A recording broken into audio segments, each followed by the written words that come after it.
வணக்கம். அதாவது வயிற்று பெருக்கம் ரொம்ப அதிகமாக இருக்குன்னு ஃபீல் பண்ணுறீங்களா? தொப்பை இருக்குது அப்படின்னு சொல்லி ரொம்ப ஃபீல் பண்ணுறீங்களா? உங்களுக்கான ஒரு 3 பவர்ஃபுல்லான யோகி ப்ராக்டிசஸ் சொல்ல இருக்கிறேன். அதாவது புஜங்காசனா அப்படின்னு சொல்லக்கூடிய அந்த கோபுரா போஸ்.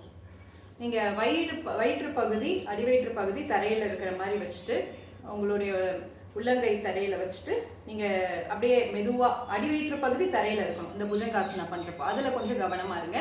கால் ரெண்டு கொஞ்சம் ஒட்டின நிலையில் இருக்கணும்.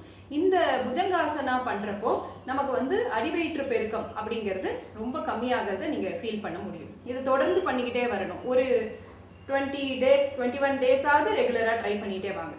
அடுத்தபடியாக நவுகாசனா அப்படின்னு சொல்லக்கூடிய இந்த போட் போஸ். இந்த போட் போஸ் அதாவது சுப்பைன் போஸ்ன்னு சொல்லுவோம். அதாவது ஸ்பைனல் கார்ட் தரையில் இருக்கிற மாதிரி படுத்துட்டு இப்படி கால்கள் ரெண்டையும் ஒரு 45 டிகிரி ஆங்கிளில் கொண்டு வந்துட்டு கைகளை கால்களுக்கு பேரலாக கொண்டு வந்து அப்பர் பாடியை லிஃப்ட் பண்ணி பண்ணக்கூடிய இந்த போட் போஸ். இதுவுமே பார்த்தீங்கன்னா நீங்கள் செய்யறப்பே நீங்களே ஃபீல் பண்ண முடியும். வயிற்றில் ஒரு நல்ல ஒரு அதிர்வு கிடைக்கும்.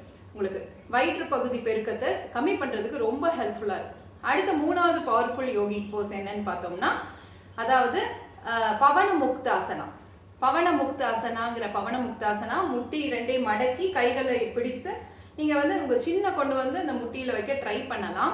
இதையும் தொடர்ந்து பண்ணிக்கிட்டே வாங்க. இது உங்களுக்கு தேவையில்லாத இந்த வயிற்று பகுதியில் இருக்கக்கூடிய அந்த கேஸ்ட்ரிக் இஷ்யூஸ்லாம் ரொம்ப கம்மி பண்ணும்.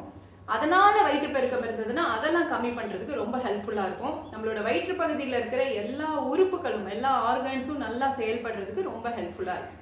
இந்த 3 போஸும் ரெகுலராக ட்ரை பண்ணுங்க. இதோடு சேர்த்து சூரிய நமஸ்காரமும் தொடர்ந்து பண்ணிகிட்டே வந்தீங்கன்னா இன்னுமே ரொம்ப எஃபெக்டிவாக இருக்கும். நல்லா வயிறு பெருக்கம் குறையிறத நீங்கள் கண் கூட பார்க்க முடியும். இதோடு சேர்ந்து டயட் ரொம்ப முக்கியம். உங்கள் டயட்ரிஷனை கன்சல்ட் பண்ணிட்டு உங்கள் உடலுக்கு தகுந்த மாதிரியான டயட்டை நீங்கள் ரெகுலராக எடுத்துகிட்டே வரப்போ கண்டிப்பாக சீக்கிரமாக வயிற்று பெருக்கத்தை குறைக்க முடியும். இதெல்லாம் ப்ராக்டிஸ் பண்ணிட்டு பாருங்கள். எப்படி இருந்ததுங்கிறத எனக்கு கமெண்ட் பண்ணுங்கள். இந்த சேனலை சப்ஸ்கிரைப் பண்ணிக்கோங்க. நிறைய பேருக்கு ஷேர் பண்ணுங்கள். இது உங்களுக்கு யூஸ்ஃபுல்லாக இருக்குன்னு ஃபீல் பண்ணிங்கன்னா. நன்றி. நான் யோகா ஆசிரியை கவிதா ஓம்குமார். நன்றி.